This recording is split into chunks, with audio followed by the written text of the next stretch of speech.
Michael Boehm is Vice Chancellor for the Institute of Agriculture and Natural Resources.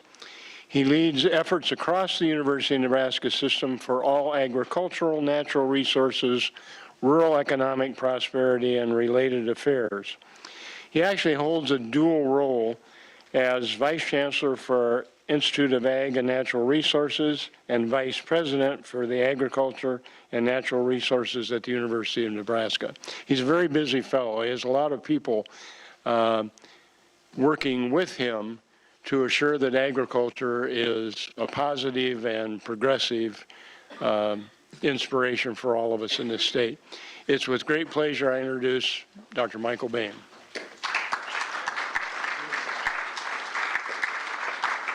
Well, thanks, Larry, and thank you, Kim. That was an amazing report. It's fun to see something like Glow Big Red that didn't exist 3 or 4 years ago to now bring in over $500,000, and we just keep setting records and records.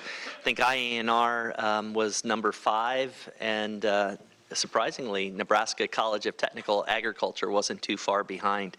Small little campus in Curtis, Nebraska. I think we had 58 donors, and they brought in $23,000, all for scholarships and for their program. While I'm on that for a little bit, I think most of you know that we have kicked off another big campaign in the University of Nebraska system, this time with a $3 billion target, and we're a little over halfway there. But out of generosity at the NCTA campus, a family out of Omaha that has really no connection except they believe in the codependency of rural and urban Nebraska, pledged $6 million. $6 million. It's a matching grant, so we're working on that to invest in the Student Success Center there on the campus. So pretty exciting. I want to say thanks for being here. Thanks for all that you did when you were on, I'll say, active duty with the university. Dave's a Navy veteran like myself, so really appreciate what you did when you were here and appreciate what you do now. I think emeriti and retirees are a really important group, and we should be tapping you and bringing you in ways that make sense for you and for us, mutually beneficial ways. I'd be remiss if I didn't say, Irv, it's great to see you. And, I stand here. Larry used an important word. I work with 1,800 individuals every day who wake up thinking about this great institution, and in particular, feeding, fueling, fibering a growing world sustainably. And Nebraska does that.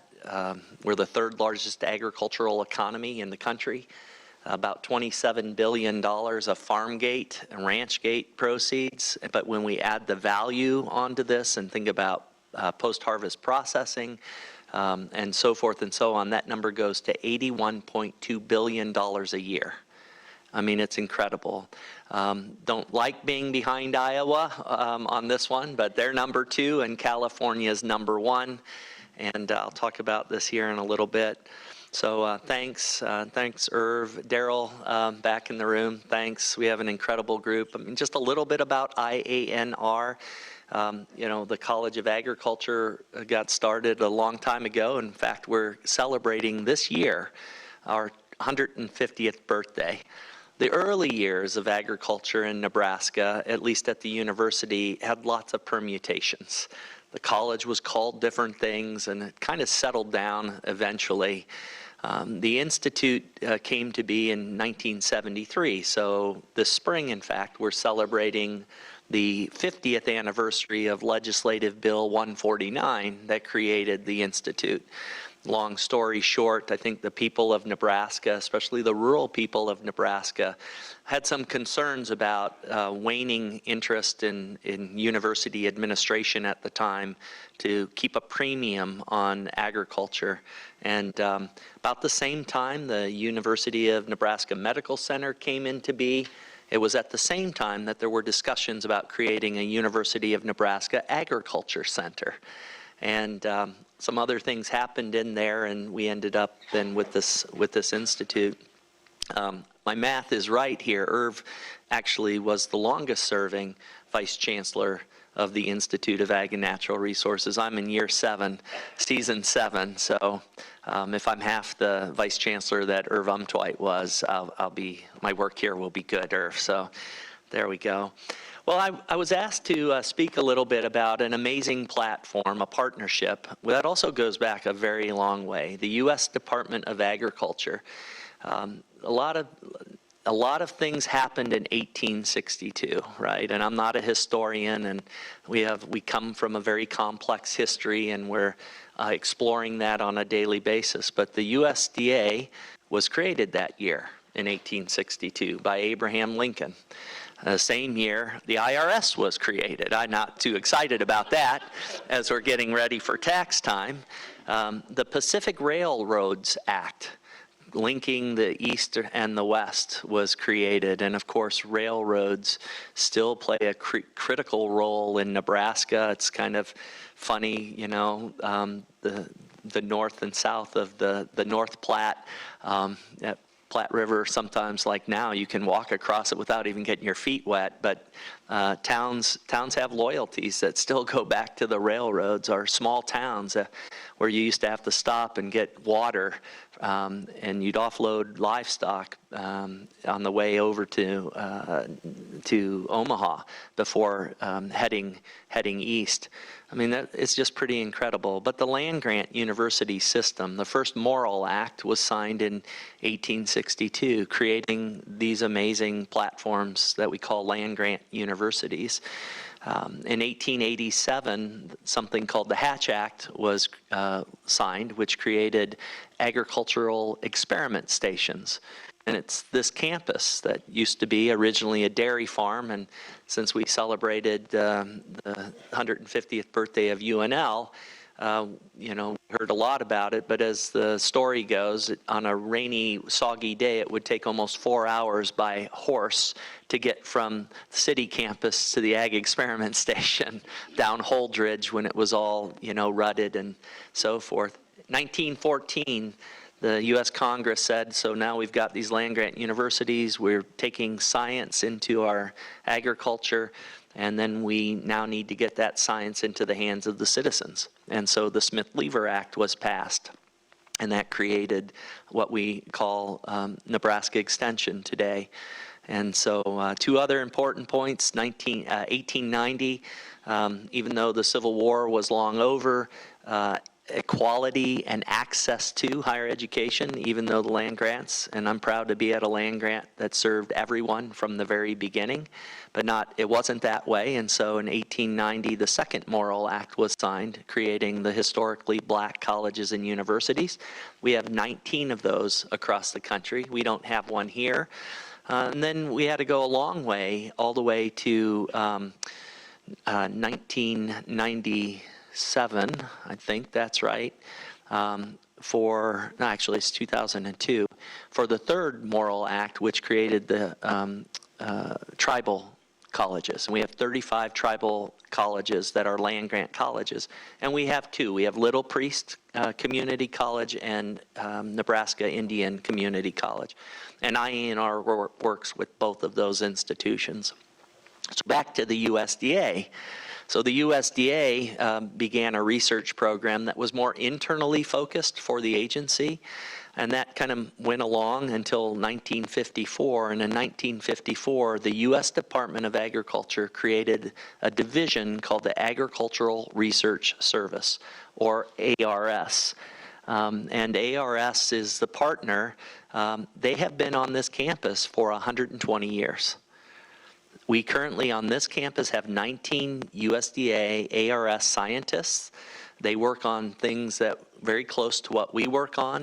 And then over in Clay Center in 1968, when Clay Center was decommissioned, it went into federal landholding, and actually cattle from Fort Robb were used to start the USDA ARS Meat Animal Research Center.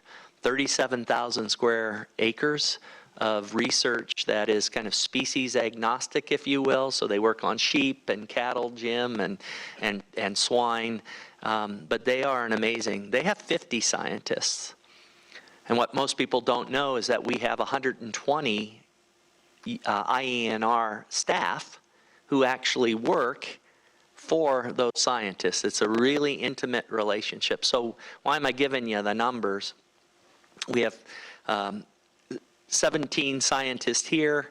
We've got 50 there, so 67. The USDA, through this facility that will be built at the Innovation Campus, many of you probably remembered when that was the fairgrounds and all kinds of nifty conversations, and we picked it up and we moved it out west, and, well, I'll say west. We moved it to the western part of eastern Nebraska called Grand Island. I still laugh. People think that's western Nebraska. You still have 5 hours to drive in, so keep it up. But the neat part of this is that USDA has recognized this longstanding relationship, and they're putting this platform here.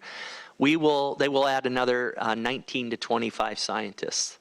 So it almost gets us between Clay Center and Lincoln to almost 100 USDA scientists, and each of those scientists typically have 3 or 4 people working in their labs. So when we think about IANR, we have about 300 tenure track faculty. We have another 350 non-tenure track faculty. These faculty take the form of extension educators. We have 180 that live in 82 of our 93 counties. We have research professors of practice. We have professors of practice. It's pretty neat. None of that works without 1,200 staff members that wake up every day moving the needle. And then Kasner, if we kind of reflect back to John Owen's time in this chair, Kasner had an enrollment of around 1,500. Today we're at 3,300 students.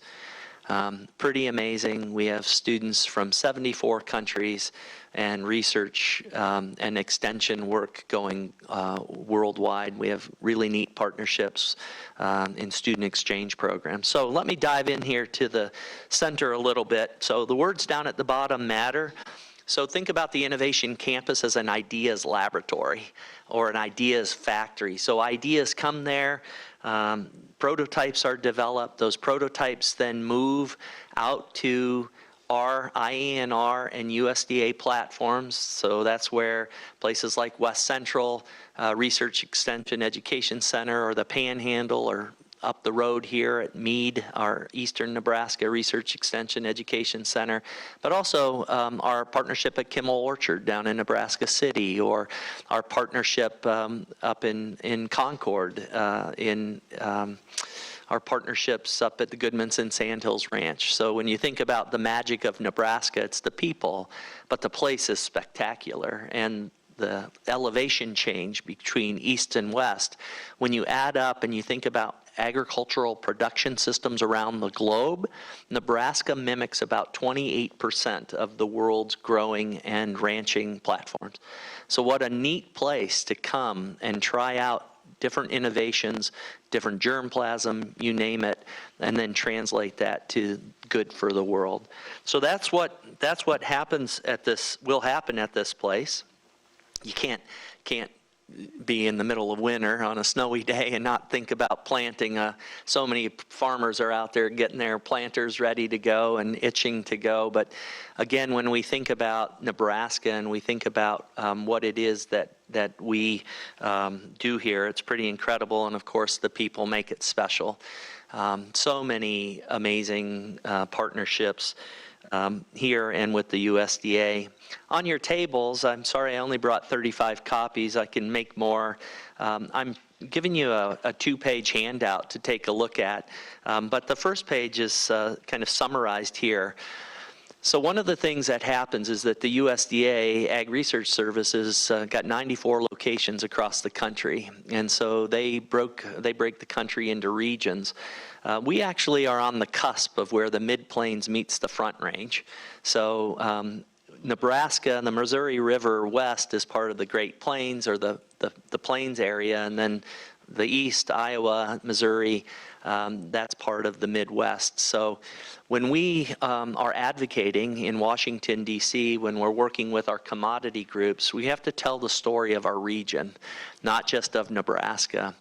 Brad Lubin and one of his graduate students pulled this data together. It's all based on ag census data. You might be wondering, well, why aren't we number one in anything? Well, we are number one in red meat production. The problem is that the data sources that they were using couldn't pull that data from all 7 states.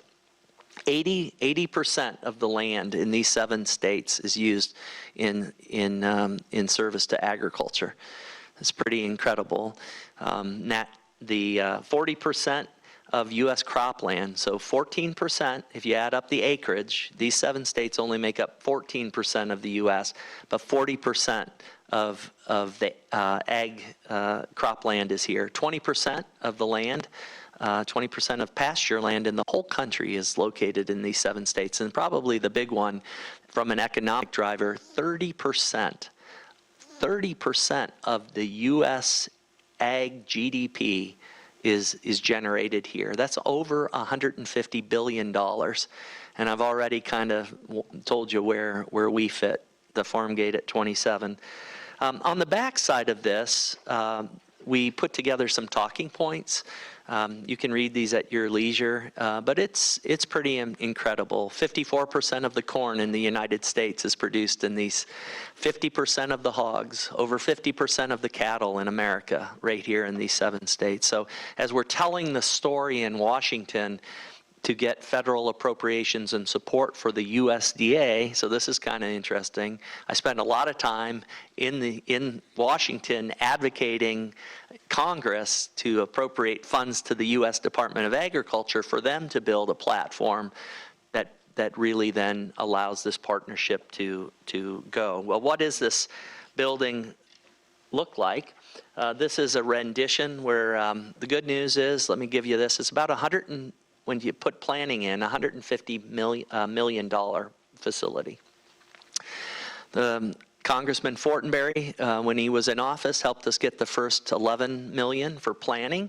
So that planning money was received in fiscal year 21, and in fiscal year 22, we received the first $20 million for construction. So that's good. So we got USDA jumped right on this in the planning stages. So what you're seeing here on the left-hand side, that tall building is a laboratory building. It's the size of the Scarlet Hotel. So if you've been over to Innovation Campus, that'll give you a size. It's 4 stories. It'll be LEED certified, natural sunlight. The scientists that are here, the USDA scientists and their staff will move over, and then we'll double their footprint. So when all is said and done, somewhere between 39 and 40 scientists, and then close to 110 to 120 staff members. So it's a pretty big deal. You'll see connected to that building are some greenhouses. Those greenhouses are connected to our Greenhouse Innovation Center. So the greenhouses that glow purple at night, we're connecting those in. USDA can be a little finicky. Sometimes they just like to build their own buildings, put up Constantine wire and guards, and just live within their fences. And so that's not how it works here, and it hasn't worked. So the folks here locally want complete integration, but the folks in DC, are still learning and evolving and growing and stretching. That's how I'd say that. I'm trying to help them.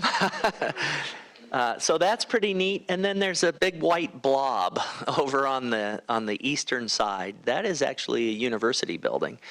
Last year at the unicameral, through the appropriations process, the unicameral appropriated $25 million to be matched dollar for dollar with philanthropy.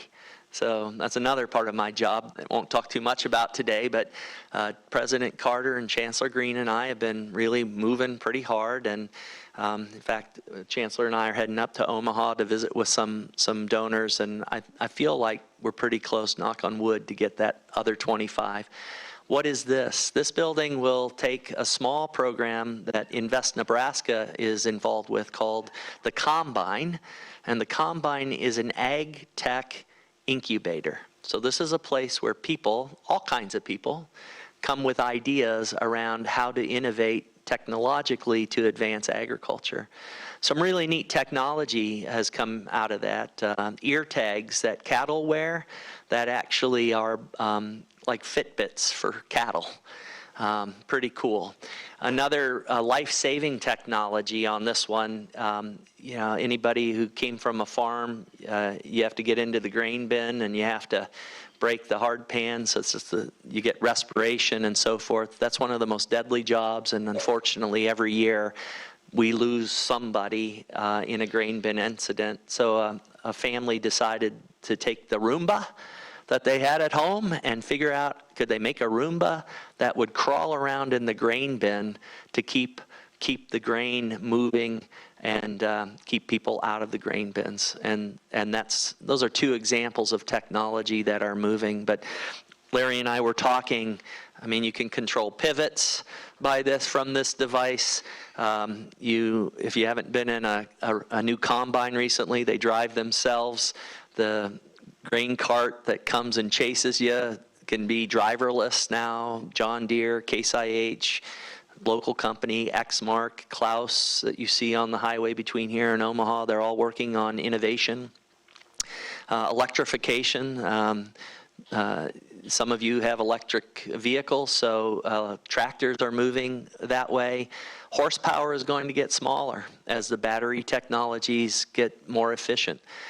We work on robots that feed cattle in the bunks. We work on ear tags that allow cattle to feed individual diets rather than just feeding them all the same thing, rolled corn or whatever the ration is. It's not that simple, I know, to the animal scientists in the room who just said the plant pathologist doesn't know what he's talking about.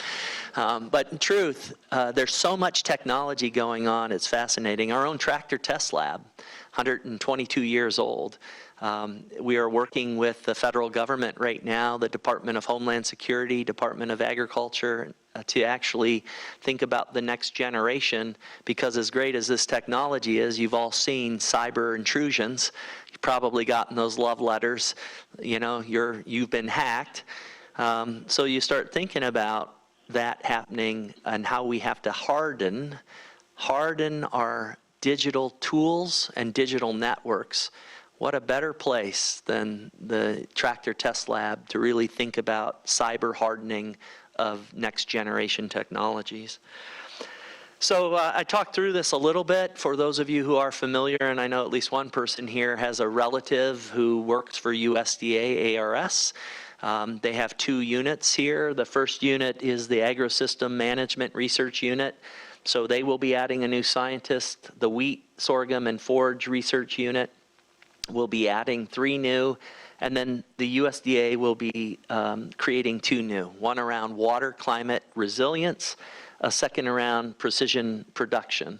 And you can kind of see some of those details, and for those of you who are familiar with IANR and the colleges that are part of this, really dialed in. I would say on the backside, I've shared our hiring plans with the USDA. The USDA has shared their hiring plans with us.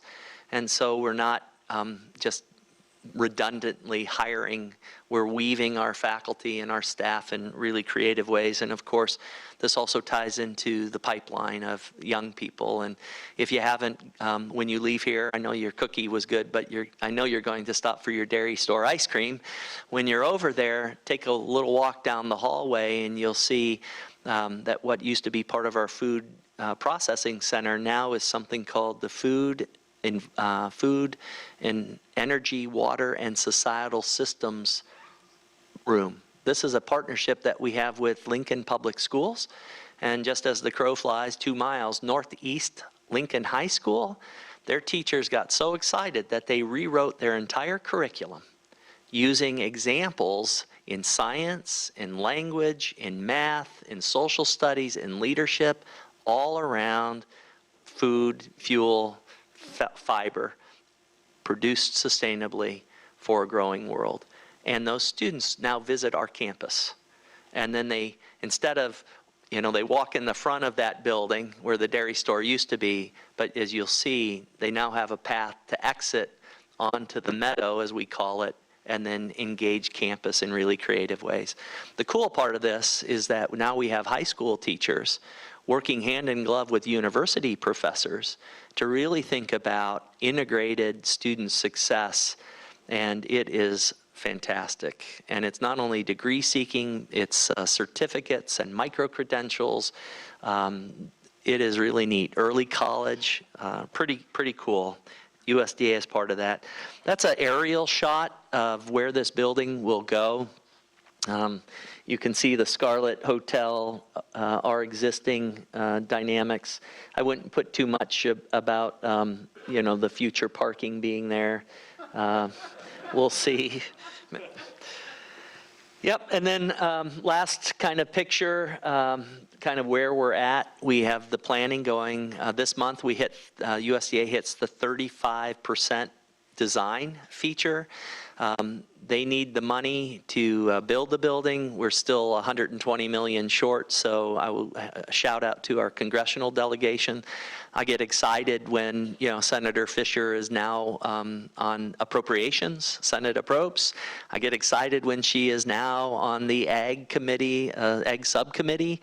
I get really excited when she says that there is a way to do community-based projects or earmarks in a responsible way.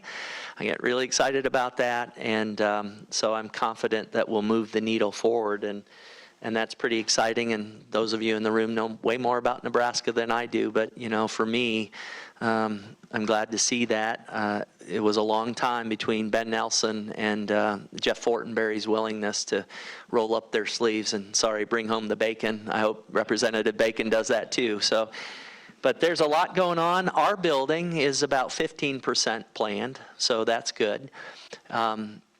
There's a decision being made on funding right now and how to use it best. The greenhouses, their greenhouses are to come out of the ground next April of 2024. If we lock down the other $25 million for the Ag Tech Incubator and Accelerator, that building will be coming out probably in fall of 2024 or spring of 2025. And then the whole vision, 5-6 years, is kind of the idea. So those of you who have watched the evolution of the Innovation Campus go from a fairgrounds to where we're at today, that investment that was made by the state, by the people of this great state, it's paying off. And it's exciting to be a part of that with the other responsibilities that I have. So with that, I'm happy to answer any questions you might have. Don't judge me when you see my laptop, desktop here. Oh, look at that. Have a microphone if you need one. Rob, you need this? I don't know. I think for the people to hear you on the streaming, that you need to use that, Bob. Okay, I'm using it.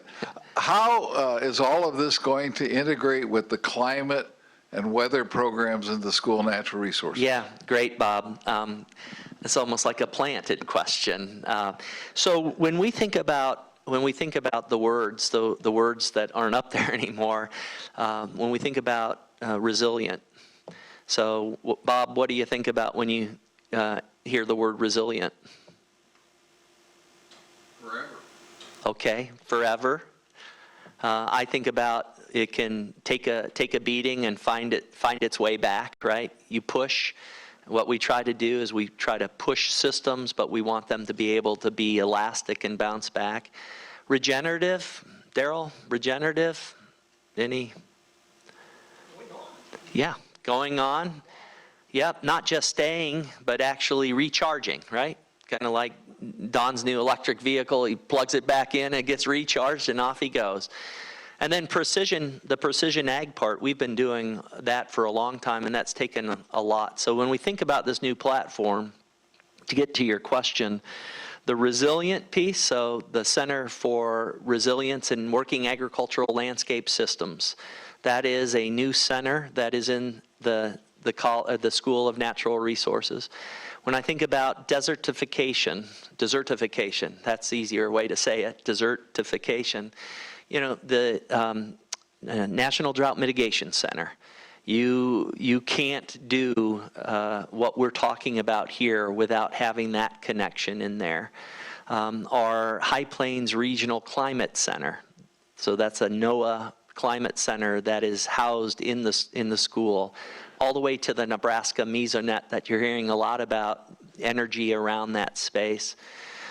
When we talk about regenerative, resilient, precision agriculture, we certainly talk about natural resources. I think I've said this, you heard me say it. Oftentimes natural resources get, I think, shortchanged. We think about it always in service to agriculture, but the fact of the matter is, for our own mental well-being, the biology of fish, the biology of wildlife, ecotourism, the human interface with our natural environment is really key.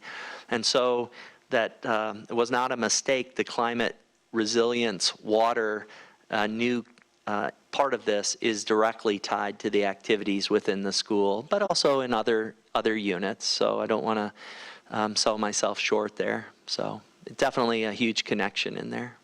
And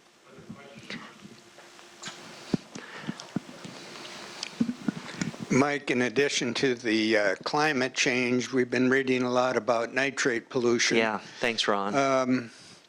How do you see this going forward in terms of maybe alternative crops or whatever to address both the challenges of climate change and nitrogen? Yeah, so great question. Yeah, there's a great conversation and a great awakening of an awareness around water quality. I think the state, even going back to 1948, a fellow named Frank Zybach was the fellow with an 8th grade education that invented the center pivot. And then I think in today's term, Robert B. Doherty, we'd call him a venture capitalist, came in and put money on that. And there's a reason why Nebraska is #1 in water conservation technologies. But now on any of those pivots, there's technology to use sensor-based technology to look at the health and the fertility status of the cropping system. We have the ability to spoon feed as a turfgrass pathologist. Horticultural crops, we've been dialing in nitrogen and fertility rates for a very long time. So specialty crops meet large-scale agricultural production systems is definitely a part of this, and the technology that we have is got to be, and most of that's digitally based. We have satellite technology connected with fixed wings. I suppose we could put large balloons into that mix. No, I'm teasing on that one. Fixed wing aircraft. But we also have Fitbits for corn, like we have Fitbits for cattle. We have ground penetrating gamma ray technology that allows us to look at the hydrology of the system. So we really have these smart systems now, and putting all of this together means we need to dial in our nitrogen fertility. I think high level, we're an agricultural state. It's critical, 1 in 4 jobs, it's a big deal.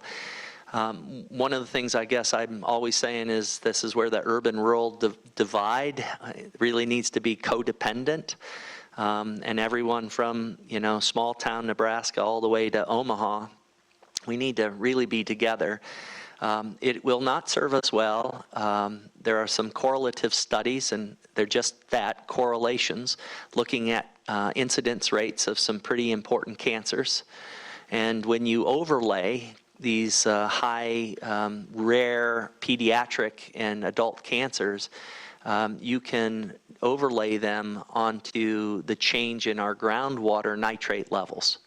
And if you've seen the maps, they're scary. If you go back and look at the maps from 1970 to where we're at today, they light up like a Christmas tree. And then when you overlay the incidence rates, but correlation is not cause and effect. And our friends at the Med Center, especially in the public health and through the Doherty Water for Food Institute, are trying to help people who are emotionally charged on an issue that touches lives, to try to get folks, Ron, to think about the nuance, which is sometimes lost.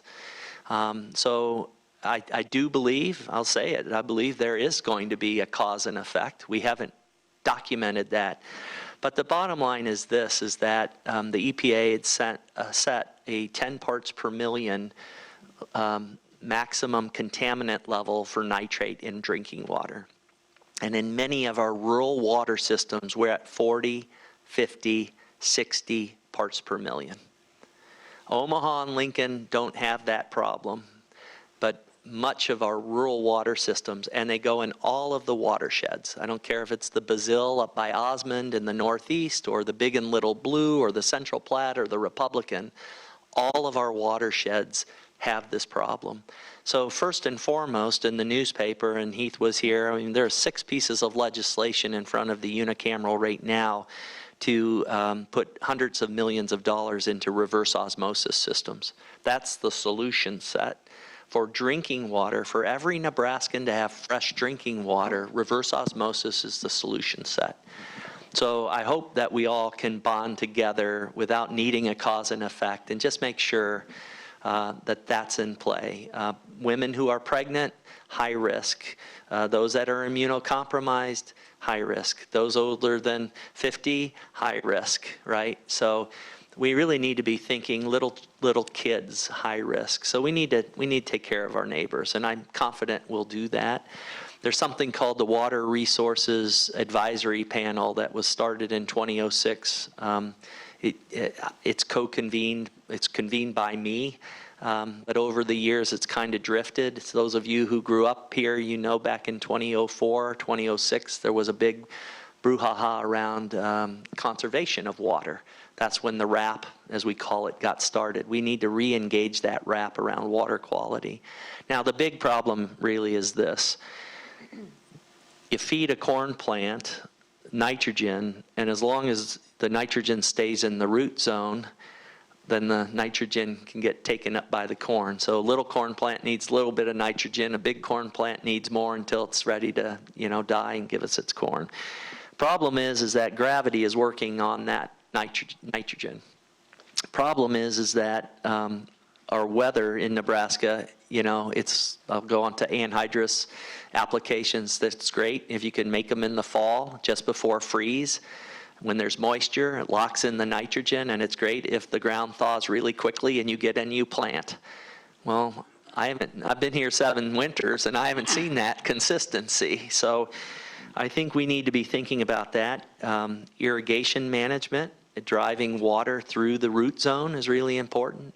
And then based on our soils, so glaciated Nebraska to the east of 81 and unglaciated to the west of 81, and thinking about all of that, it makes a difference. Is there a thin between the aquifer and the root zone, or is it thick? Is it a fine textured soil? Is it not? All of that needs to come in play, but the problem is this, Ron, really boils down to that soil zone below the roots and above the aquifer. It's called the vadose zone, is super charged with nitrogen. And in some places, it will take 25 to 30 years of gravity pulling it down before it clears the system. We know how to manage nitrogen, but we need to get more people adopting those practices. And IANR and this center, Windy Way to Get There, is all about that. So Mike, the question I have, because I don't know about the rest of the crew, but I'm really excited about what you got going here, and I hope it will proceed even beyond your dreams. Yeah. My question is, how do we get young people who, the news is full of young people leaving the state, to get really excited about what we are excited about listening to you? What plans do you have to make that happen? Yeah, I think part of it, I keep on my desk, you might remember 2017, 2018, when the state looked at, I think it was Medicaid expansion. I keep a map of the vote, right? And 35% of the state's counties said, heck no, in a major way.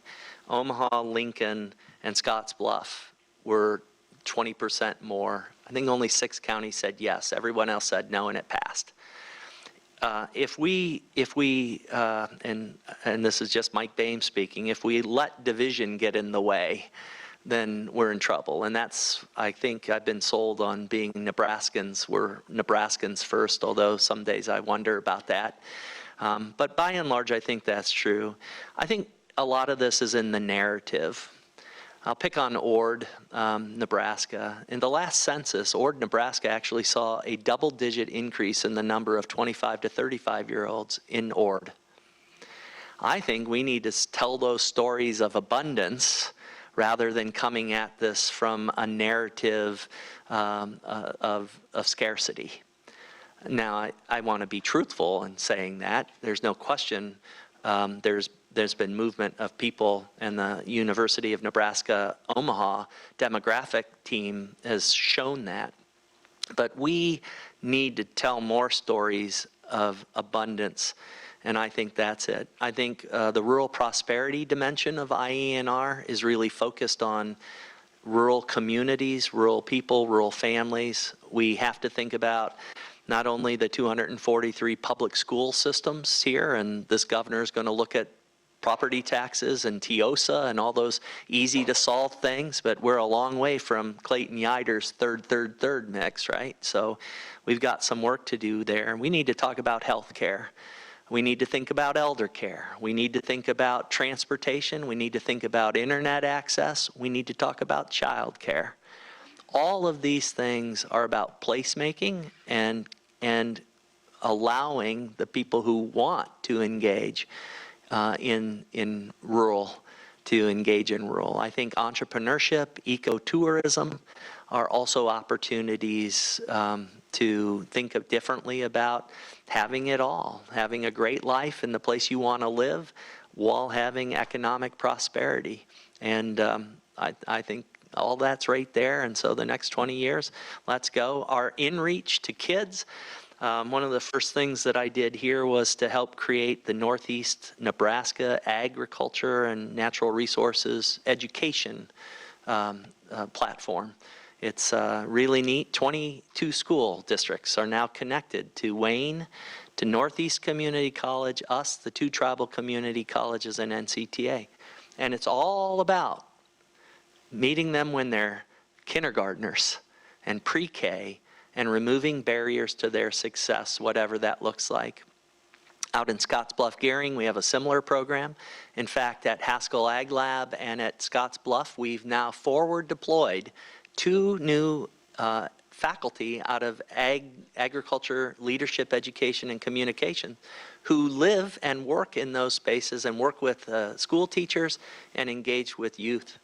And then I've already talked about the FUSE program. We need to think about agriculture well beyond, agriculture is way beyond cows and plows. It is about food, energy, water, and societal systems and platforms. And so Tiffany Hang Moss, I'll give her all the kudos. What an amazing leader. And the leaders in Kasner we're really leading in the country. So we must be getting close, Larry. Thank you.